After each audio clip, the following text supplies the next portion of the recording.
She asked, "What's for dinner?" I said, "Whatever you and he are having." And just like that, the house fell silent in the ugliest way. The kind of silence that doesn't come from peace, but from something that's just died between two people. The click of her heels stopped midway across the kitchen tile. I didn't look up. Not at first. I just kept slicing the damn bell pepper on the cutting board like it mattered. Like anything still did. You know those moments when time splits in half and you can feel it? That was one of them. Her voice didn't answer back. No excuse. No deflection. Just stillness. I turned slowly. She was still holding her car keys, purse strap slipping from her shoulder, lipstick fresh, hair curled, top tight in that way that screamed, "I want to be looked at, but not by me, not anymore." Her expression wasn't guilt. It was calculation. She was scrambling behind the eyes. Then came the act. "What are you talking about?" Like I hadn't spoken English. I took the cutting board, dumped the vegetables into the sink, and wiped my hands on the towel. Walked past her into the hallway, reached into the drawer and pulled out the thing that had been burning a hole in my head for 5 days. A glossy 4x6 photo. Her, smiling, legs crossed, sitting across from him. Candlelit table. Wine glasses. Not a care in the world. I slid the photo onto the counter without a word. She didn't even look at it. Just said, "Are you stalking me now?" There it was. No denial. No outrage. Just a pivot. That was Madison's style. When caught, accuse. Turn the tide. Disorient. Confuse. I'd seen her do it to coworkers, to friends. Never thought I'd be the mark. "I wasn't stalking you," I said quietly. "I was picking up my dry cleaning. You were 2 blocks away, laughing like a girl on prom night." Still, she didn't look at the photo. Still clutching her damn keys like they were a weapon. "What do you want me to say, Brian? Huh? That I had dinner with a friend? That I'm tired of walking into this museum of boredom every day?" And there it was. Not just confession. Contempt. Like I'd wronged her by not being new anymore. Like I'd aged out of her interest. I sat down at the kitchen table and stared at her. No yelling. No theatrics. I just studied her. Because for the first time in all our years together, I realized I was looking at someone I didn't know. "Not really. You done?" I asked. Her lip curled. "Excuse me? I mean it. You done lying? You done pretending I don't see what this is?" She stepped closer. "You don't know anything." I chuckled, short and humorless. "I know you moaned the name Derek in your sleep 3 nights ago." She froze. I stood up, reached into my back pocket, pulled out the hotel keycard she'd dropped in the laundry last week. Room 612. She said she stayed with her sister that night. "You want to try again?" I asked. She looked at the card like it might hiss and bite her. Silence again. Then she did the most Madison thing she could have done. She scoffed, turned on her heel and walked upstairs. Like the conversation bored her. Like I was a child acting out. The door slammed. I sat there staring at the keycard. I didn't follow her. Not this time. I didn't sleep that night. Didn't even try. I lay on the living room couch with the lights off, just listening. I could hear her footsteps upstairs, the muffled sound of drawers opening and closing. No apology. No explanation. Not even a knock on the railing to say, "Hey, I messed up. Let's talk." Nothing. Just distance. I stared at the ceiling for hours, not blinking, barely breathing. My mind wasn't racing, it was flatlining. That's the part no one tells you about betrayal. It doesn't erupt, it paralyzes. The air thickens. Everything slows down. At some point past 3 a.m., I heard the floorboard near the staircase creak. Then silence. I didn't move. Maybe she was watching to see if I was asleep. Maybe she considered saying something. Or maybe she didn't care at all and was just heading to the kitchen for water. But I stayed still. I shut, jaw clenched. When I finally opened them again, it was morning. The sky outside was the color of dishwater. I sat up. My back ached. The house was still. And she was gone. No note. No text. Her side of the closet was half empty. I walked upstairs like a zombie. The bed was untouched. She hadn't slept there. She'd packed in the night. quietly, coldly, like a thief. Her bathroom drawer was wide open, hair straightener gone, perfume gone. Lipstick smudge on the mirror from where she probably checked herself one last time before disappearing. I should have been furious. But I wasn't. Not then. I was something worse. Numb. I called her phone. Straight to voicemail. I texted, "Where did you go?" No answer. Then I did something I never thought I'd do. I opened her laptop. It was still logged in. Messages. Photos. Calendar invites. Her affair wasn't a mistake. It was scheduled. Thursday lunches. Hotel meetups. Dinner reservations synced with her meetings. There was even a photo of him. Derek. I'd seen that face before. He was at her office Christmas party 2 years ago. I remembered because I caught him staring at her a little too long while she gave a toast. At the time, I thought, nah, no way. That was my first mistake. Giving the benefit of the doubt to someone who didn't deserve it. I clicked on one thread of texts. He'd sent her a selfie in bed, shirtless, grinning. She replied with a heart. Then, "I wish I could fall asleep next to you every night instead of that zombie." Zombie. That's what she called me. I felt something rupture in my chest. But I didn't cry. I just stared. At the phone screen. At the date. At the message timestamp. Last Tuesday. The same night I picked up Thai takeout and watched The Office reruns by myself while she claimed she had a late HR onboarding call. She was probably with him. Laughing at me. Zombie. I stood there in her now half-empty bathroom, the scent of her perfume still hanging in the air like a ghost, and I realized I didn't lose her. She'd already been gone, long before I ever caught her. The only thing left was figuring out what the hell I was going to do next. By noon that day, the fog in my head had hardened into something heavier. Not rage, not grief, just a sharp-edged clarity. Like I was finally seeing the truth without the soft filters I'd been layering on for months. The lies were always there. I just didn't want to believe them. I took the rest of the week off work. Told my boss there was a family emergency. He didn't ask questions. I think I sounded brittle enough that he knew better. Madison didn't come back. Not that day, not the next. But her silence said more than she ever did in all those late-night talks where she fed me fake promises. No more "I love yous." No more pretending. Just the digital echo of a woman who couldn't even bother to end things like an adult. By Thursday, I got a text. Not from her, from her sister, Amber. "Hey, I heard about what happened. Maddie's staying with me for a while. She just needs some space." I stared at the message. Space. I texted back. "Tell her to send a lawyer if she needs more space." Then I blocked the number. She wanted to turn this into some vague "we grew apart" narrative. She wanted it to seem mutual, like two people drifting instead of one person cheating, lying, abandoning. No, I wasn't going to let her rewrite the story.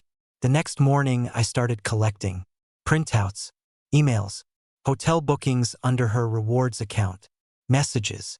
I took screenshots of everything on her laptop, saved them to a drive. If this went legal, I wanted a file. But even as I built the digital dossier of her betrayal, something inside me still hoped, stupidly, weakly, that she'd call. Not to get back together. That was dead. But just to own up to it. Admit she screwed up. Show something resembling remorse. She didn't. Instead, on Friday night, a knock came at the door. Not her. Derek. Yeah. He had the audacity to show up at my house. I opened the door and just stared at him. He looked exactly like he did in the photo. Cocky face, smug eyes, wearing some overpriced watch and pretending he belonged on my front step. "Hey man," he started. "Can we talk?" I didn't answer, didn't move. I just leaned against the frame and waited. He cleared his throat. "Look, I didn't know how serious things were between you two. I mean, Maddie said you guys were, like, separated emotionally for a while." I laughed. Actually laughed. "Get off my porch," I said. "I just wanted to say I didn't mean for this to." I stepped forward. Not threatening, just firm. "You're not going to come here and turn this into some rom-com. You two didn't accidentally fall in love." She lied. "You helped. That's all this is." He looked like he wanted to argue. but he didn't, just nodded slowly. All right, man. Fair enough. Then he walked back to his car, a black Audi, of course, and drove off. I shut the door and stood there for a long time, listening to the fridge hum. The silence was thick again, different this time, but it was mine, my silence, and that was the first time it felt like peace. Saturday morning came, and for the first time in a long time, the house didn't feel like a trap. Felt like a crime scene. I stood in the bedroom doorway just staring. Her side of the closet was like a torn page, empty hangers swinging slightly like they missed her. The perfume bottles on the dresser were gone, but one bobby pin remained. One, bent slightly, curled like a question mark. I grabbed a trash bag, started with the bathroom. Toothbrush, hair ties, skincare bottles lined up like soldiers. Every trace of her, I swept it clean. I didn't cry, didn't hesitate. It wasn't revenge. It was cleansing. I'd been sleeping next to a stranger for months, maybe longer. The bed came next. I stripped the sheets, peeled off the pillowcases. The scent of her shampoo still clung to the fabric. I shoved everything into the washer, set it to the hottest setting, and let it roar. Then I opened the drawer where I kept the box. You know, the kind, the keepsake box. Photos, cards, the little folded paper with her lipstick print from our first anniversary.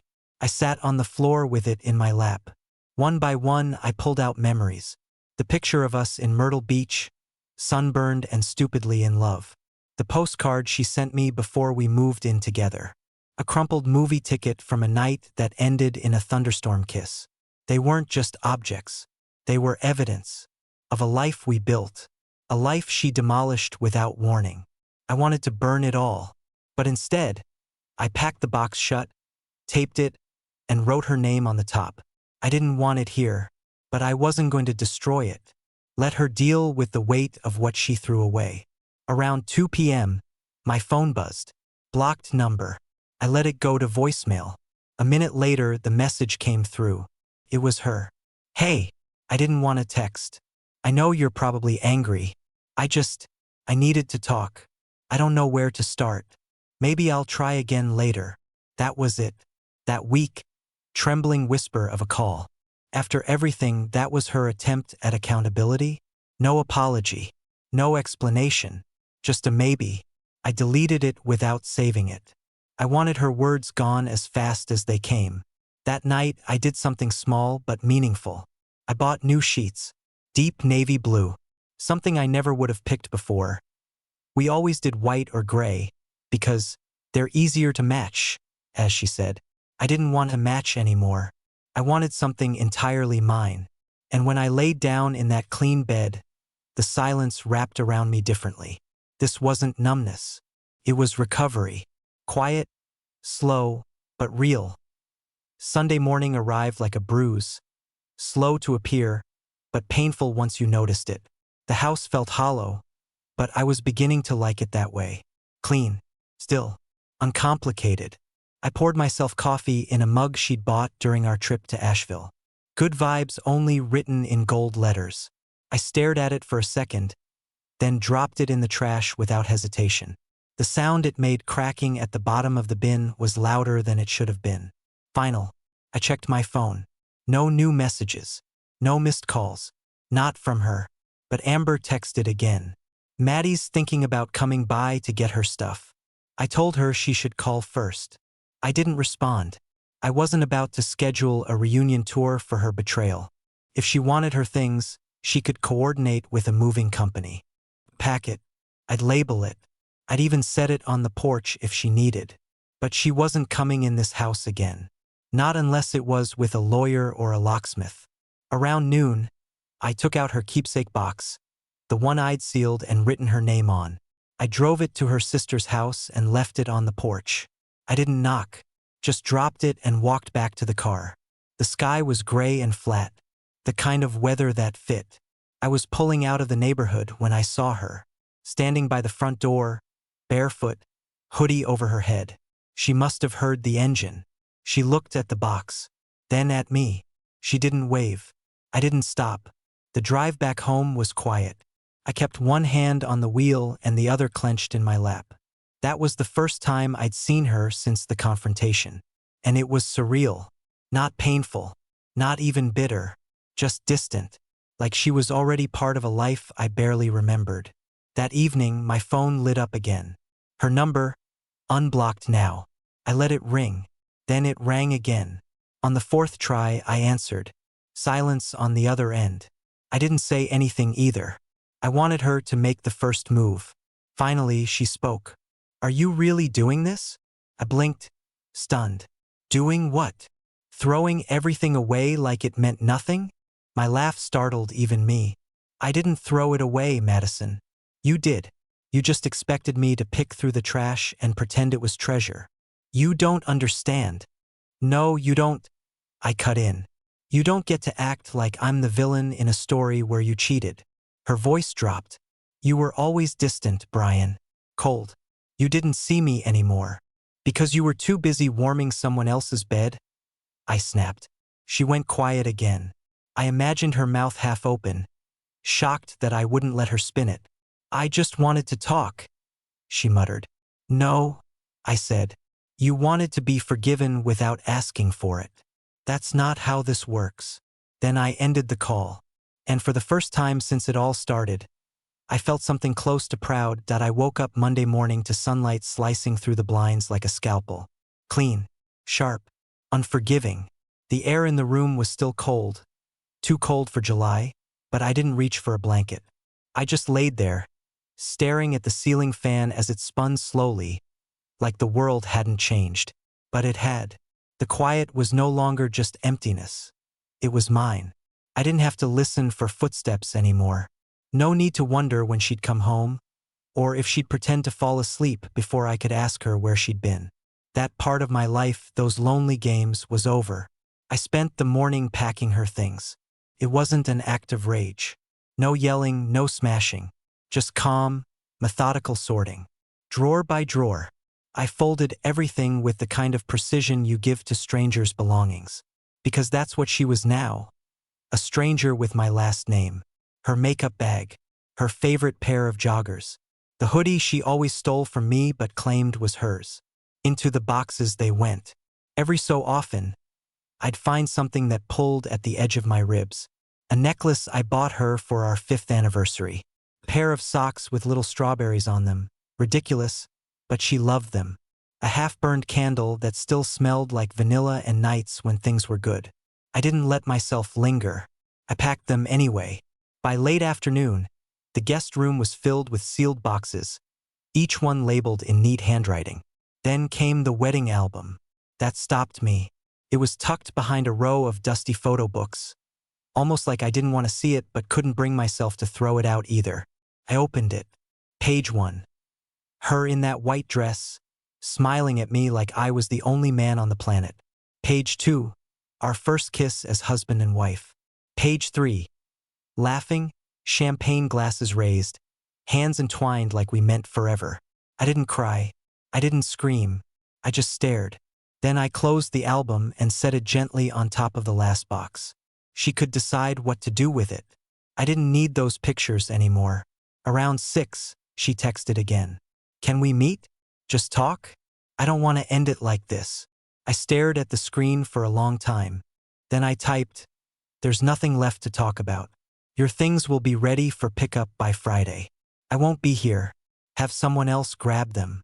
I hit send. 10 minutes later, she replied. I didn't mean for this to happen. I didn't answer. Because intentions don't change impact. She meant to lie. She meant to hide. She meant to walk out and leave me with a bed full of ghosts and a heart that wouldn't stop asking why. And now she wanted closure?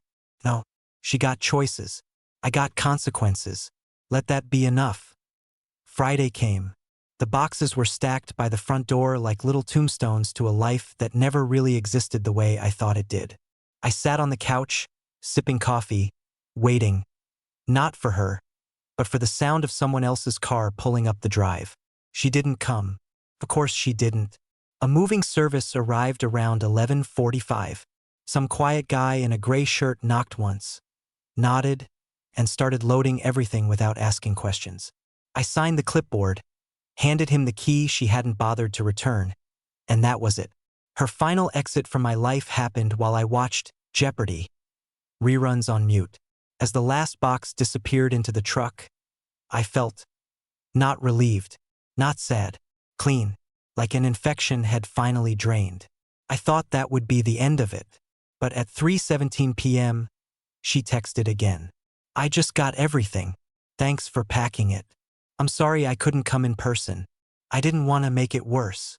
No punctuation. No courage. I didn't reply. At 3:25, do you really hate me? That one hit me harder than it should have. Hate? No. That would imply I still had strong feelings left. What I felt now was something colder, like picking up an old coat and realizing it doesn't fit anymore, and wondering why you kept it around for so long. I typed a message. I don't hate you. I just don't trust you. And without trust, there's nothing left. Then I deleted it. What was the point? She made her choices. I was making mine. By sunset, I was in the garage, pulling down the box of tools I hadn't touched in years. I needed to fix the cabinet hinge in the kitchen. It kept creaking, like it was reminding me of all the nights I stayed up late waiting for her, pretending I didn't hear the whispers from behind bathroom doors or the silent texts lighting up her phone. The hinge took 5 minutes to fix. Funny, I'd let it stay broken for 2 years. That night, I cooked for myself for the first time in months. Not something frozen. Not leftovers. Real food. Garlic chicken with lemon and rosemary. I played old records while I ate. Sat at the table with a glass of wine and a plate I made for no one but me. For once, the silence wasn't lonely. It was earned. Saturday morning came with no text, no knock, no fake apologies bleeding through my phone. It had been 1 week since she left, and the air finally smelled like nothing. Not her perfume, not her shampoo in the bathroom, just oxygen. I opened the windows, played music, loud. That song she used to hate, the one she called obnoxious and repetitive. I played it 3 times in a row just to see if I still cared. I didn't. Felt good. Around noon, I opened the closet and stood there. Half of it was still mine. The other half empty hangers and dust. That emptiness looked back at me like a dare. So I filled it. Not with clothes. With me. Books. Sketchpads. My old guitar I hadn't touched since college. I hung a little photo on the inside of the door, me and my brother at the lake years ago. No memories she had anything to do with. My life before her. My life after her. This house was no longer haunted. But then something happened. Something I didn't expect. Around 4 p.m., I got a knock at the door. Not Derek. Not her. Her mother. Janice. 60-something. Hair like faded silver. Always wore that rose-scented lotion that made her seem like she belonged in another decade. I opened the door and stared. "Brian," she said softly, like she wasn't sure if I'd slam the door. "What are you doing here?" I asked, arms crossed. She held a small paper bag in her hands. "I brought you cookies." I blinked. "Cookies? Peanut butter. Your favorite." I thought maybe you could use a kind gesture. It was so human, so absurd, that I stepped aside and let her in without thinking. She looked around. Quiet. Her eyes scanned the room, and I knew she saw the changes. The missing photos. The unpacked books. The way the air didn't carry Madison's presence anymore. "She told me what happened," Janice said finally, setting the cookies on the counter. "Not all the details. Just enough." I didn't say anything. "I'm not here to defend her," she added quickly. "God knows, I've raised her better than that. But I am here to tell you, I saw the way you loved her. I saw how much you tried. That hit something. Something soft. She's going to regret this," Janice said, gently touching my arm. "Maybe not today, but one day." I nodded once. "She already does," I said.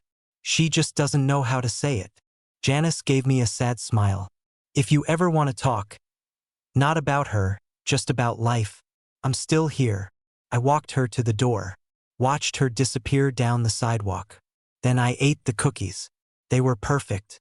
Warm. A little messy. Just like real life.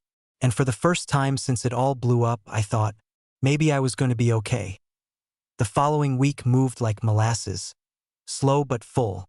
I started going on walks every morning before work, just around the block, coffee in hand, headphones in, no destination. Not to escape, but to reclaim space. The neighborhood looked different now. Same houses, same trees, but I noticed details I hadn't before. The porch swing down the street, the lady with the yellow lab who always smiled, the kid who chalked galaxies on the sidewalk. I'd missed all of it, too wrapped up in her orbit to see anything else.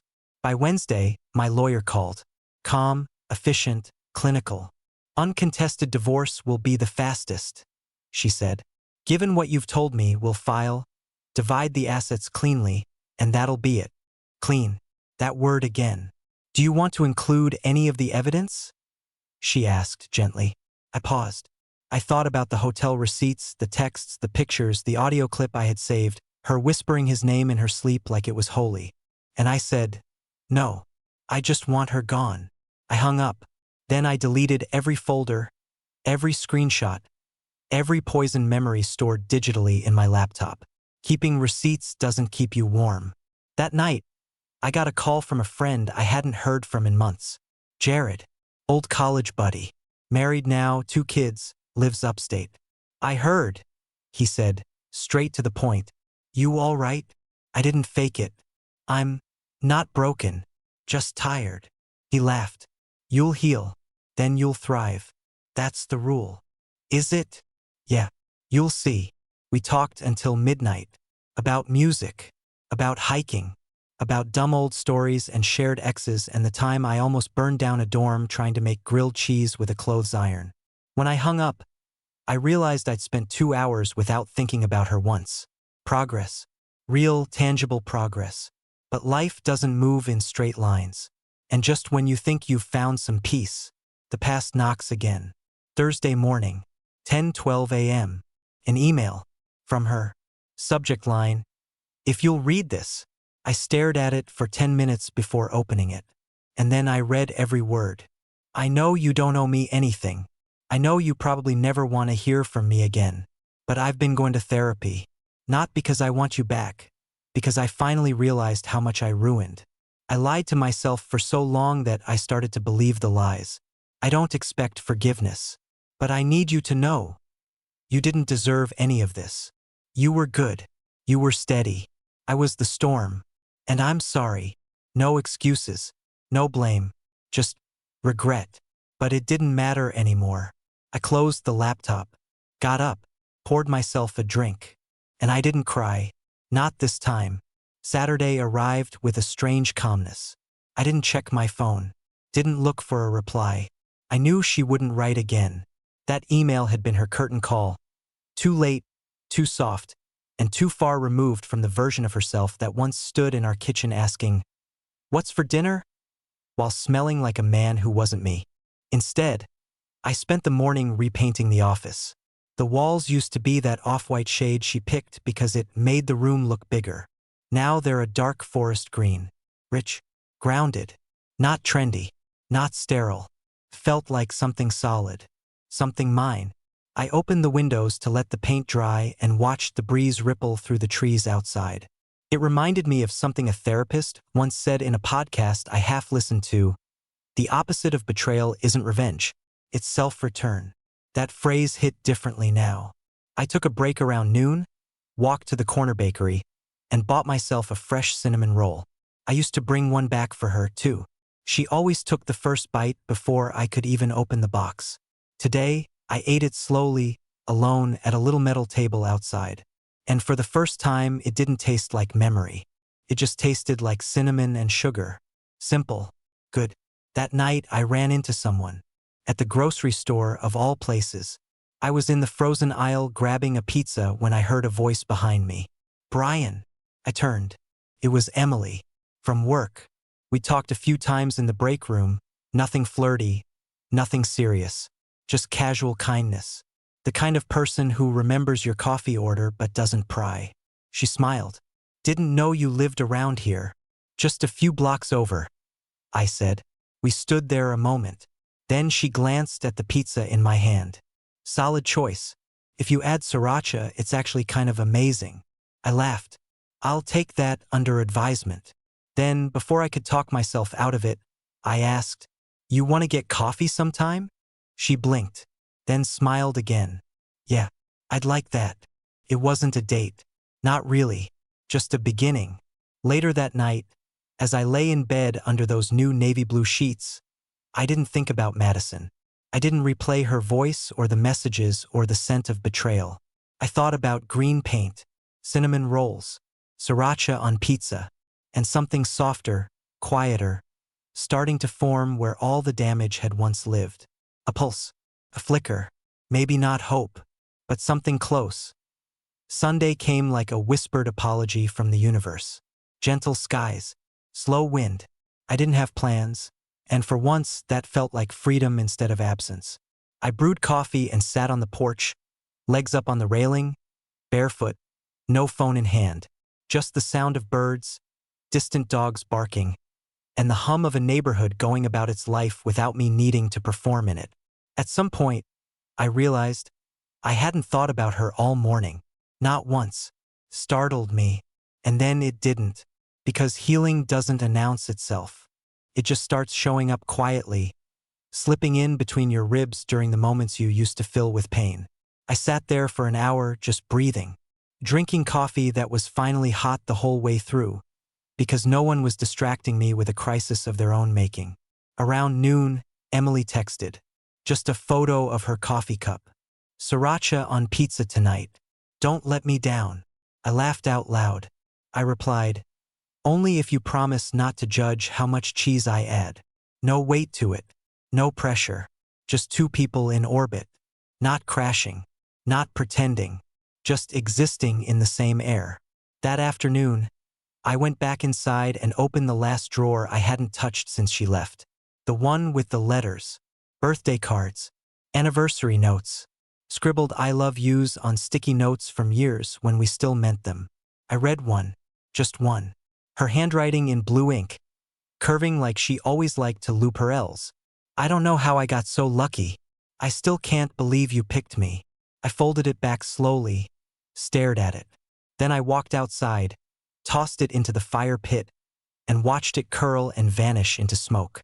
Not in rage, in release. It was never about luck. It was about love, about trust, about effort, and she abandoned all three. She didn't lose me because I stopped loving her. She lost me because she stopped honoring me, stopped seeing me, stopped being worth the fight she used to claim we were both in. As the smoke rose and danced with the setting sun, I realized I didn't need to tell her any of this. She'd feel it. One day, maybe 10 years from now, maybe never, but she'd feel the silence where I used to be, and know it was her fault. The last Sunday of the month arrived with a quiet coolness in the air. One of those days that doesn't try to be anything but still. No drama, no noise, just a deep breath of a day. I stood in front of the mirror, buttoning a new shirt. Not for anyone else, not for a date, just because I felt like looking put together. The man in the reflection didn't look broken. He didn't look like a victim. He looked like someone who'd been split in half, yes, but who'd grown something new in the space that was once hollow. I left the house and drove to the lake. The same one where I used to take Madison before we got married. We hadn't gone back in years. She always said it was too far, too quiet, too much nature. But I remembered how she used to love it once, and I remembered how I always had. I sat by the water with my journal. Not the kind with a lock or a fancy cover. Just pages. Honest pages. And I wrote, "This isn't a love story anymore. This is a survival story." And I made it. I don't bleed when I say her name. I don't flinch when I hear her laugh in my memory. I survived her. And now I get to begin again. I didn't cry, but I smiled. Because I knew what came next wasn't waiting for someone new to fix what she broke. It was me learning how to want again, to hope again, to believe again. Not in her, not in them, in me. The past is a place I've visited, but it's no longer my home. And if you're reading this, if you've felt what I felt, if you've sat in the dark wondering how someone who said forever could vanish without a whisper, hear me when I say, it gets better. Not instantly, Not cleanly, but honestly, quietly, day by day. You won't forget them, but one day you'll stop waiting for them to come back. And you'll realize you never needed them to begin with. The end.